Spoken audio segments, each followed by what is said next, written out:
여름은 방수시계의 계절입니다. 손목을 드러내는 시간이 많아지다 보니까 시계는 더 자주 눈에 띄게 되고요. 물과 맞닥뜨릴 기회도 많아집니다. 꼭 바닷가나 수영장에 가지 않더라도 비와 땀, 높은 습도 때문에라도 여름은 시계에게는 가혹한 환경이자 동시에 실력을 보여줄 수 있는 기회이기도 하죠. 이런 계절에 특히 잘 어울리는 시계를 만드는 브랜드가 루미녹스입니다. 라인업 전체가 다이버 시계와 필드워치의 기능을 겸하는 밀리터리 워치의 마인드로 만들어졌다는 게 특징인데요. 모든 제품이 200m 이상의 방수 성능과 회전식 베젤, 트리틈 야광 기능을 지원합니다. 6월 17일, 그러니까 업로드일 기준으로 오늘 오후 8시인데요. 네이버 쇼핑 라이브를 통해서 루미녹스 특집 방송이 진행됩니다. 여름 시계로 쓸만한 7종의 루미녹스 시계를 소개해 드릴 텐데요. 역사성과 실용성, 디자인과 상징성을 두루두루 고려해서 제 생각에 가장 매력적이라고 느껴지는 순서대로 시계를 소개해 드리도록 하겠습니다. 루미녹스에서 시계를 딱 하나만 골라야 한다면 바로 이 모델입니다. 1994년에 처음 출시돼서 루미녹스가 지금의 위상을 갖게 된 데 가장 결정적인 공헌을 한 네이비실 3001 시리즈입니다. 이 모델 자체의 인기도 인기지만은 카보녹스라는 소재가 처음으로 소개된 모델이기도 하고, 이후 루미녹스의 모든 디자인은 다 이 시계로부터 파생됐다고 해도 과언이 아닙니다. 브랜드 탄생 35주년, 그리고 3001 시리즈의 탄생 30주년을 맞아서 현행 모델은 작년에 출시가 됐는데요. 모델 번호 뒤에 H가 붙어 있고요. 이전 세대에 비해서 좀 더 신뢰할 수 있는 탄탄한 만듦새와 정확도가 높아진 고급 쿼츠 무브먼트를 장착한 게 특징입니다. 3001 시리즈는 네이비실에서 실제 사용했던 스토커 A1의 전설적인 P650 모델의 레이아웃을 그대로 활용하고 있는데요. 많은 오마주 브랜드들처럼 이 디자인을 임의로 갖고 온 게 아니라 미국 해군 네이비실과의 공식적인 협업 라이센스를 바탕으로 지금도 그런 라이센스 기반의 P650 디자인의 유일한 시계라는 타이틀을 지키고 있습니다. 독보적인 정통성이라면 정통성이죠. 베젤의 30분 위치에다가 붉은 인덱스를 배치해서 3001 시리즈의 30주년을 기념하는 디테일을 담았고요. 카보녹스라는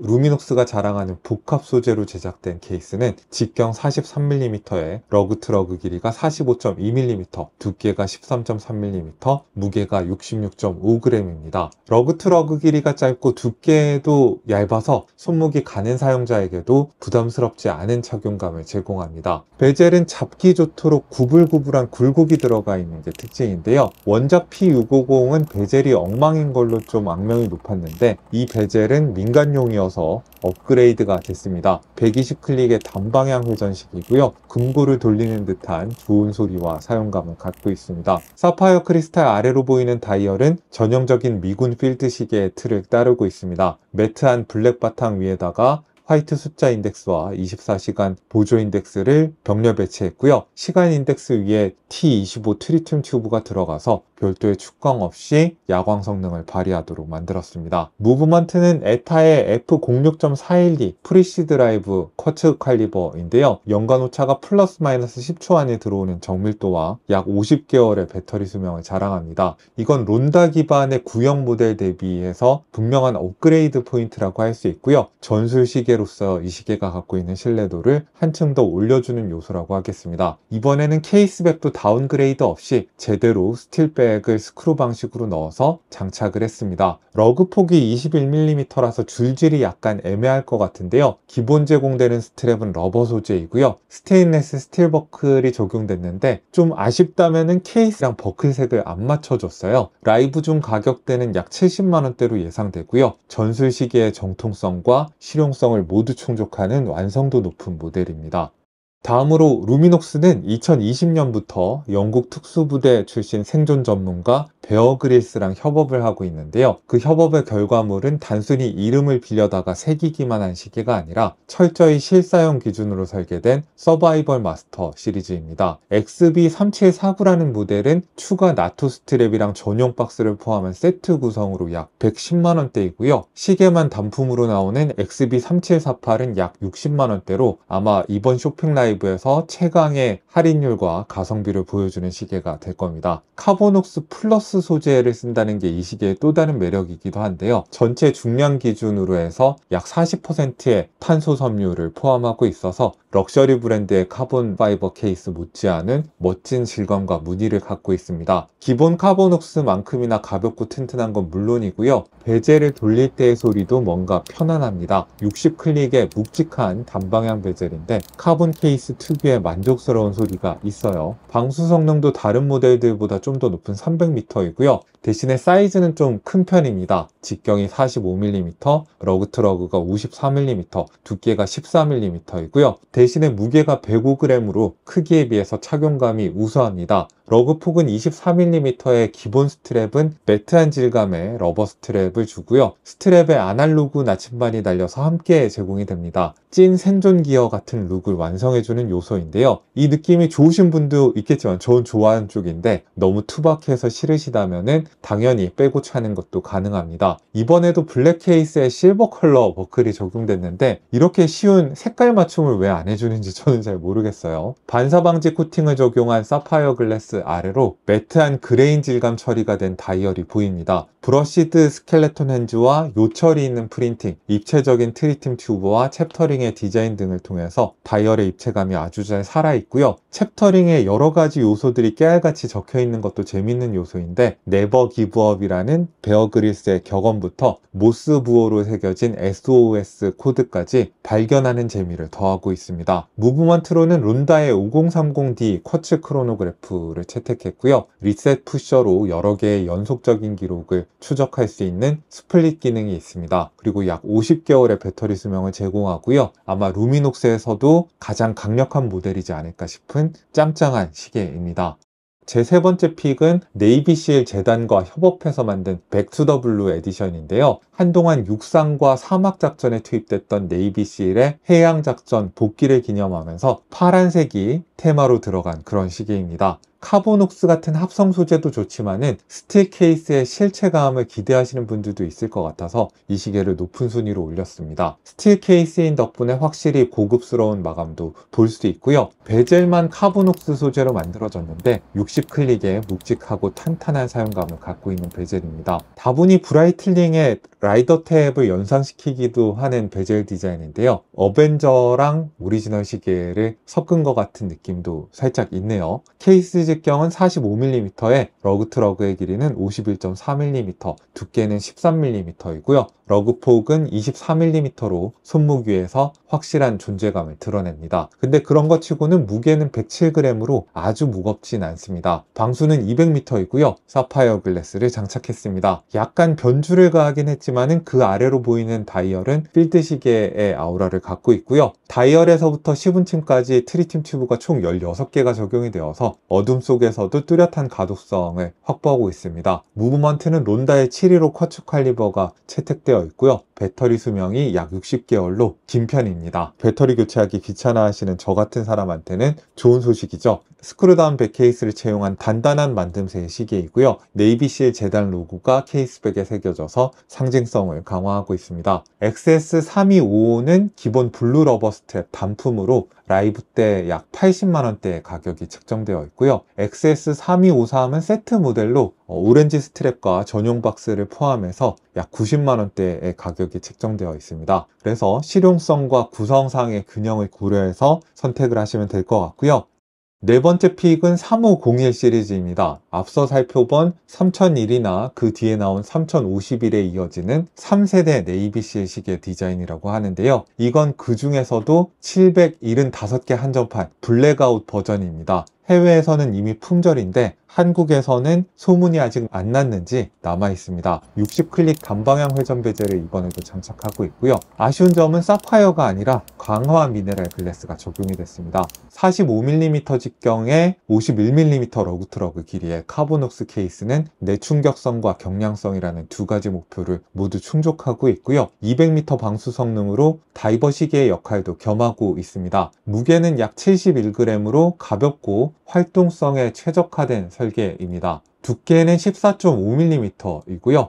인덱스까지 블랙인 블랙아웃 모델이라서 썩 읽기가 좋지는 않은데 그래도 트리튬 튜브가 남아있어서 이걸 기준으로 읽을 수는 있습니다. 역설적이게도 밤에 읽는 게 더 쉬운 시계 같기도 하고요. 다이얼에 적혀있는 All in all the time이라는 문구는 네이비실의 좌우명이라고 해요. 어떤 상황에서건 모든 것을 걸고 최선을 다하라는 의미를 갖고 있습니다. 무브먼트는 론다 515 쿼츠 칼리버이고요. 약 50개월의 배터리 수명을 제공합니다. 다행히 러버 스트랩과 스틸 버클 조합은 이번에는 시계의 분위기와 색상에 잘 맞춰져 있습니다. 라이브 가격은 약 60만원대이고 한정판이라서 좋은 것도 같습니다만은 사파이어 크리스탈이 아닌 게 아쉬워서 네 번째로 뽑았습니다. 다섯 번째 시계는 레드불 앰폴 레이싱 팀과의 협업을 통해서 제작된 시계인데요. 호주 레이싱 팀이라서 사실 우리나라 사람이 정부 치기는 좀 힘든 팀이 아닐까 싶은데요. 레드불 색상은 레이싱 팬이라면 되게 익숙한 거긴 해서 자기가 응원하는 레드불 레이싱 팀을 이입해서 볼 수 있는 에디션 아닐까 싶습니다. 디자인은 앞서 살펴본 네이비실 3501 모델과 거의 유사한데 직경이 43mm로 약간 더 작습니다. 러그트러그는 51.2mm에 두께는 15mm로 조금 두꺼운 편이고요. 무게는 84g으로 좀 가볍습니다. 러그 폭은 이번에도 24mm예요. 카보녹스 케이스를 채택하고 있고 베젤은 60클릭의 단방향 베젤입니다. 단 이번 시계에는 스크루다운 크라운이 아니에요. 물론 그래도 무난히 200m까지 방수는 된다고 합니다만은 아쉽다면 아쉬운 부분이죠. 시계 유리도 사파이어가 아니라 강화 미네랄 글래스를 채택하고 있는 게 좀 속상하네요. 다이얼은 특히 베젤에서부터 초침까지 빨간색을 생동감 있게 잘 사용하고 있는 것 같아서 저는 가산점을 주고 싶어요. 트리튬 튜브 야광이 당연히 적용이 됐고요. 여기에 장착된 론다 515 HH6 무브먼트는 스플릿 기능이 있고 약 50개월의 배터리 수명을 갖고 있습니다. 뒷면은 4개의 스크루로 고정된 스틸 케이스백인데 레드불 앰폴 레이싱 팀의 로고가 들어갔습니다. 이번에 러버 스트랩과 스틸 버클은 색상에 맞게 적용되어 있고요. 가격은 80만원대인데요. 디자인은 아주 마음에 들지만은 역시 사파이어 크리스탈이 아니어서 다섯 번째로 순위를 밀어버렸습니다. 여섯 번째, 오늘 루미녹스 특집에서 제일 저렴한 모델은 이 시계입니다. 루미녹스와 베어그리스, 해양 플라스틱 업사이클링 기업 타이드 간의 3자 협업으로 탄생한 모델인데요. 생존 시계에다가 환경보호 메시지까지 곁들인 시계입니다. 케이스뿐만 아니라 스트랩까지 100% 바다에서 수거한 폐플라스틱 소재로 제작됐고요. 스트랩 안쪽에 I used to be a bottle, 나 원래 플라스틱 병이었어 라는 강렬한 환경보호에 관한 메시지도 인쇄되어 있습니다. 깨알같네요. 케이스 직경은 42mm에 러그트러그 길이가 51mm, 두께 14.4mm로 존재감 있는 케이스 사이즈인데요. 하지만 역시 플라스틱 소재라서 무게는 60.4g으로 착용감과 실용성을 갖추고 있는 시계입니다. 이 시계도 강화 미네랄 글래스를 장착하고 있고요. 그 아래로 보이는 다이얼은 재활용 표시가 깨알같이 들어가 있고 지구 외에 인간이 살 수 있는 다른 별은 없다는 No Planet B라는 지속 가능성에 대한 메시지도 들어가 있습니다. 엔트리 모델이지만 트리튬 야광은 여전히 적용했고요. 대신 튜브 수를 조금 적게 사용했습니다. 론다 515 쿼츠 무브먼트가 채택됐고 약 50개월의 배터리 수명을 자랑하고요. 200m 방수나 스크루다운 크라운 같은 요소는 타협하지 않았습니다. 케이스백이 스크루 방식으로 정상적으로 장착이 되어 있고요. 파도 문양과 함께 베어그리스, 타이드, 루미녹스 로고가 각인이 되어 있습니다. 가격이 40만원대로 합리적인 가격에 지속 가능성과 실전성을 동시에 갖춘 시계입니다. 메시지는 좋은데 다른 모델에 비해서 대놓고 플라스틱 시계라는 느낌이 있어서 순위를 뒤로 밀어놨습니다. 루미녹스의 모든 시계가 다이버 시계 기능을 수행할 수 있는데 퍼시픽 다이버라는 좀 더 다이버 성향을 강조하는 시계도 있습니다. 근데 크로노그래프가 들어가서 레이싱 시계 같은 느낌이 더 강하게 드는 것 같기도 합니다. 스틸 케이스 모델이어서 좀 더 실체감 있는 시계를 찾는 분들께 매력이 있을 것 같아요. 직경 44mm의 러그트러그 길이는 51mm고요. 200m 방수의 두께는 13mm입니다. 러그폭은 24mm로 구성됐네요. 요일 기능을 서브 다이얼에 병합한 론다 G60 크로노그래프 무브먼트로 구동합니다. 카보녹스 소재의 단방향 회전 베젤은 60클릭이고요. 이번에도 묵직한 소리를 들려주고 있습니다. 사파이어 글래스에다가 스크루잉 케이스백 등으로 실사용자에게 필요한 모든 요소는 다 갖추고 있습니다. XS31551은 레드 다이얼링과 레드 러버 스트랩이 조화를 이루는 스포티한 감성을 강조한 모델이고요. 뭔가 어둡고 다소 칙칙한 느낌이 많은 루미녹스 시계에 반전을 주는 컬러풀한 시계입니다. 반면에 XS3141 BO SAK에는 2025년 뱀의 해를 기념한 288개 한정판인데요. 해외에서는 당연히 품절입니다. 다 블랙아웃을 시켜놓고 다이얼의 팔자 위치에 넣은 금색 우로보로스 문양을 통해서 상징성과 수집 가치를 강화를 했습니다. 얘는 케이스백에도 우로보로스 문양이 새겨져 있는데요. 꼬리를 삼키는 뱀의 형상을 하고 있는 우로보로스는 영원성을 상징한다고 합니다. 스크루다운 크라운을 장착하고 있고요. 날짜는 퀵셋으로 맞출 수 있는데 요일차항을 퀵셋으로 못 맞추는 건 좀 불편할 수 있을 것 같아요. 러버 스트랩에 다이버형 클래스프를 붙여놓은 구성인데 러버 스트랩은 자기 손목 길이에 맞춰서 잘라서 사용해야 됩니다. 이거 잘못 자르면 낭패여서 집에서 본인이 직접 자르신다면 신중해서 작업을 하셔야겠습니다. 라이브 가격은 XS3155가 80만원대, 한정판인 XS3141이 약 90만원대로 책정되어 있습니다. 시계 자체는 매력적인데 그리고 한정판이라는 것도 관심이 가긴 하는데 대표성이라는 면에서는 네이비실이나 베어그릴스에 비해서 좀 밀리지 않나 싶어서 뒤로 순위를 밀어놨습니다. 자, 이렇게 해서 라이브에서 소개해드릴 거의 전 모델을 다 한 번씩은 소개를 해드렸습니다. 오늘도 여러분들께 유용한 정보가 됐기를 바라고요. 오늘 8시 라이브에서도 뵐 수 있기를 바랍니다. 이상 저는 김생활이었습니다. 안녕히 계십시오.